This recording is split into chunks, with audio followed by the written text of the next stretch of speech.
शरीर छोड़ने के बाद आत्मा क्या करती है और क्या खाती है, जाने भगवान श्री कृष्ण से।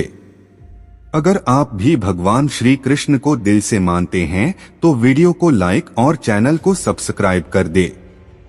वैदिक ग्रंथ के अनुसार आत्मा 5 तरह के कोश में रहती है: अन्नमय, प्राणमय, मनोमय, विज्ञानमय और आनंदमय। इन्हीं कोशों में रहकर आत्मा जब शरीर छोड़ती है तो मुख्य तौर पर उसकी 3 तरह की गतियां होती हैं: 1 ऊर्ध्व गति, 2 स्थिर गति और 3 अधोगति। इसे ही अगति और गति में विभाजित किया गया है। 1 ऊर्ध्व गति, इस गति के अंतर्गत व्यक्ति ऊपर के लोक की यात्रा करता है। ऐसा वही व्यक्ति कर सकता है जिसने जागृत, स्वप्न और सुषुप्ति में खुद को साक्षी भाव में रखा है या निरंतर भगवान की भक्ति की है। ऐसे व्यक्ति पितृ या देव योनि के सुख भोग कर पुनः धरती पर जन्म लेता है। 2 स्थिर गति, इस गति का अर्थ है व्यक्ति मरने के बाद न ऊपर के लोक गया और न नीचे के लोक में, अर्थात उसे यहीं तुरंत ही जन्म लेना होगा। यह जन्म उसका मनुष्य योनि का ही होगा। अधोगति, जिस व्यक्ति ने किसी भी प्रकार का पाप करके या नशा करके अपनी चेतना या होश के स्तर को नीचे गिरा लिया है, वह नीचे के लोकों की यात्रा करता है। रेंगने वाले कीड़े मकोड़े या गहरे जल में रहने वाले जीव जंतु अधोगति का ही परिणाम है। अब जानिए पौराणिक मान्यता। पुराणों के अनुसार जब भी कोई मनुष्य मरता है या आत्मा शरीर को त्याग कर यात्रा प्रारंभ करती है तो इस दौरान उसे 3 प्रकार के मार्ग मिलते हैं। उस आत्मा को किस मार्ग पर चलाया जाएगा यह केवल उसके कर्मों पर निर्भर करता है। ये 3 मार्ग हैं: अर्ची मार्ग, धूम मार्ग और उत्पत्ति विनाश मार्ग। अर्ची मार्ग ब्रह्मलोक और देवलोक की यात्रा के लिए होता है, वहीं धूम मार्ग पितृलोक की यात्रा पर ले जाता है और उत्पत्ति विनाश मार्ग नरक की यात्रा के लिए है। हालांकि सभी मार्ग से गई आत्माओं को कुछ काल भिन्न भिन्न लोक में रहने के बाद पुनः मृत्यु लोक में आना पड़ता है।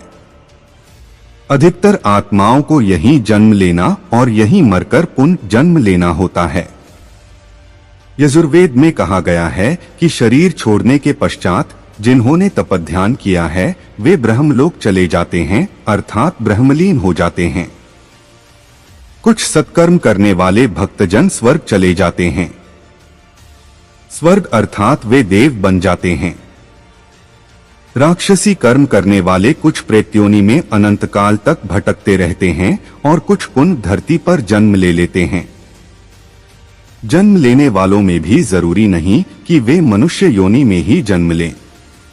इससे पूर्व ये सभी पितृलोक में रहते हैं, वहीं उनका न्याय होता है। आत्मा 17 दिन तक यात्रा करने के पश्चात 18वें दिन यमपुरी पहुंचती है। गरुड़ पुराण में यमपुरी के इस रास्ते में वैतरणी नदी का उल्लेख मिलता है। वैतरणी नदी विष्ठा और रक्त से भरी हुई है। जिसने गाय को दान किया है वह इस वैतरणी नदी को आसानी से पार कर यमलोक पहुंच जाता है, अन्यथा इस नदी में वे डूबते रहते हैं और यमदूत उन्हें निकालकर धक्का देते रहते हैं। यमपुरी पहुंचने के बाद आत्मा पुष्पोदका नामक एक और नदी के पास पहुंच जाती है, जिसका जल स्वच्छ होता है और जिसमें कमल के फूल खिले रहते हैं। इसी नदी के किनारे छायादार बड़ का एक वृक्ष है, जहां आत्मा थोड़ी देर विश्राम करती है। यहीं पर उसे उसके पुत्रों या परिजनों द्वारा किए गए पिंडदान और तर्पण का भोजन मिलता है, जिससे उसमें पुण्य शक्ति का संचार हो जाता है। यमलोक के 4 द्वार है। 4 मुख्य द्वारों में से दक्षिण के द्वार से पापियों का प्रवेश होता है। यम नियम का पालन नहीं करने वाले निश्चित ही इस द्वार में प्रवेश करके कम से कम 100 वर्षों तक कष्ट झेलते हैं। पश्चिम का द्वार ऐसे जीवों का प्रवेश होता है जिन्होंने दान पुण्य किया हो, धर्म की रक्षा की हो और तीर्थों में प्राण त्यागे हो। उत्तर के द्वार से वही आत्मा प्रवेश करती है जिसने जीवन में माता पिता की खूब सेवा की हो, हमेशा सत्य बोलता रहा हो और हमेशा मन वचन कर्म से अहिंसक हो। पूर्व के द्वार से उस आत्मा का प्रवेश होता है जो योगी, ऋषि, सिद्ध और संबुद्ध है। इसे स्वर्ग का द्वार कहते हैं। इस द्वार में प्रवेश करते ही आत्मा का गंधर्व, देव, अप्सराएं स्वागत करती हैं। माना जाता है कि जब कोई व्यक्ति मरता है तो सबसे पहले वह गहरी नींद के हालात में ऊपर उठने लगता है। जब आंखें खुलती हैं तो वह स्वयं की स्थिति को समझ नहीं पाता है। कुछ जो होशवान हैं वे समझ जाते हैं। मरने के 12 दिन के बाद यमलोक के लिए उसकी यात्रा शुरू होती है। वह हवा में स्वतः ही उठता जाता है। जहां रुकावट होती है वहीं उसे यमदूत नजर आते हैं जो उसे ऊपर की ओर गमन कराते हैं। आत्माओं के मरने की दिशा उसके कर्म और मरने की तिथि अनुसार तय होती है। जैसे कृष्ण पक्ष में देह छोड़ दी है तो उस काल में दक्षिण और उसके पास के द्वार खुले होते हैं, लेकिन यदि शुक्ल में देह छोड़ी है तो उत्तर और उसके आसपास के द्वार खुले होते हैं। लेकिन तब कोई नियम काम नहीं करता जबकि व्यक्ति पाप से भरा हो। शुक्ल में मरकर भी वह दक्षिण दिशा में गमन करता है।